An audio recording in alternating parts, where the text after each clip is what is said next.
I've been getting a rash of emails from people trying to spoof me as an indie author. And I thought I was pretty good at spotting these things in general, not necessarily the indie author ones, but other ones. And I got suckered, not in a disastrous way, but in a kind of an embarrassing and somewhat humiliating way by one of these scammers. And the way they did it was they pretended to be another author who really exists, really is another author. And this other author, who I thought was, let me have a look, I think her name is Laura Stephen. I thought Laura Stephen was sending me an email as an author inquiring in an authorly way about author stuff. How is your writing going? I've seen your book. All the kind of things that an indie author might want to hear from another author. How you might imagine you would engage with another author. And so I, thinking this was a real inquiry, clicked on the link. I shouldn't have done that, but I clicked on the link in the email to see Laura Stevens' output. And so I went to her Amazon page and I looked at her books, and I was a little bit nonplussed, because it looks, principally like one of these many female kind of romancy writers, except that her latest book, which apparently is a number 1 New York Times she is a New York Times bestseller, and her latest book it looks like the time traveler's wife. It seems to be a woman who can remember all her past lives. I don't know whether that means it's a kind of time travel or reincarnation story of something like that. Anyway, it seemed to have some kind of vaguely science fictional element to it. And of course, I was primed to be suckered by anyone being interested in my work. And so I replied to who I thought was Laura Stephen and started an exchange. And I should have really sussed what was going on, because she was kind of insistent on talking about my work. And I was like, being a modest Brit, didn't really want to do that. And I was kind of trying to take the subject elsewhere and to expand it just beyond my books so that we could have a proper conversation. And finally it twigged when Laura Stephen, the person pretending to be Laura Stephen, started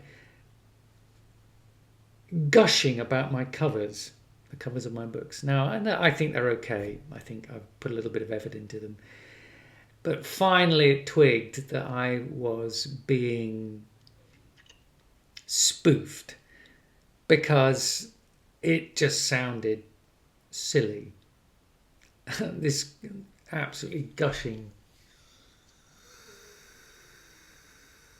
rubbish that was being spouted by this person. And so I kind of finally wrote back and said, look, I think I understand what's going on. Please, can you stop this?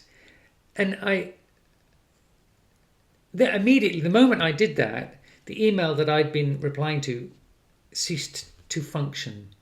And so I wrote several emails and got a reply back saying, this email no longer exists. And I should have just looked at the email and worked it out from the email, because the email shows it's Laura Stephen's name and then a long number afterwards. And clearly what this person or this AI is doing is just taking Laura Stephen's name and then sticking a large number after it and creating a Gmail, I think it was Gmail, email address. And then when the person who is being spoofed spots it, they just delete the email or render the email non-functional and probably generate another one with a larger number at the end or a different number at the end.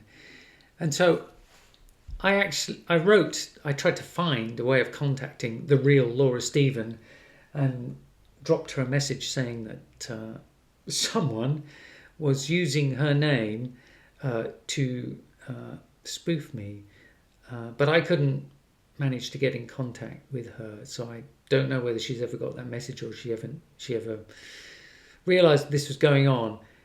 And it, to some extent, it doesn't really matter, because the problem is mine, that I was stupid enough to allow myself to be conned by this person. Luckily, nothing came of it. I think, oh God,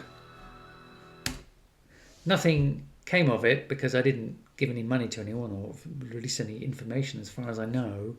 Although I did click on the link, but the link took me straight to her Amazon site, so I don't think the link was in any way, more clever ruse to kind of corrupt my computer. So I was lucky there, but boy oh boy, it could have been worse. And then kind of since that exchange, I've got quite a few emails. I would say I get probably, 3-4 a week now from various different people, either people claiming to be authors saying they want to have a conversation with another author, or from book clubs, which exist, saying they've come across my book, they absolutely love the look of it, and they want to discuss it in their book club. And now I'm ready for all of that rubbish. I mean, it disappoints me. It kind of breaks my heart a little bit that, I get these lovely emails saying, oh, we finally discovered your book. Because, of course, that's what I do want, eventually, at some point, for someone to kind of connect with my reading. And so I am vulnerable that way. And it does make me realise how easy it would be to scan someone who is receptive to something like that. Because I was scammed. Luckily, the Laura Stephen scammer, no, she isn't the scammer, but the person pretending to be her, if they'd been much more clever, really could have done me damage.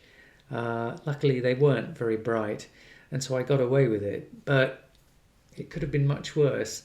And as I say, it kind of illustrated to me that vulnerability. So I passed this on just as an interesting thing that I, as an indie author, have to deal with. And as I say, I got spoofed, but I hope I won't get spoofed anymore in the future. At least not that way. But I do see that I do have this vulnerability, and that other people in the future might be able to manipulate it, or me, in ways that if I'm not ready for, they might be successful at.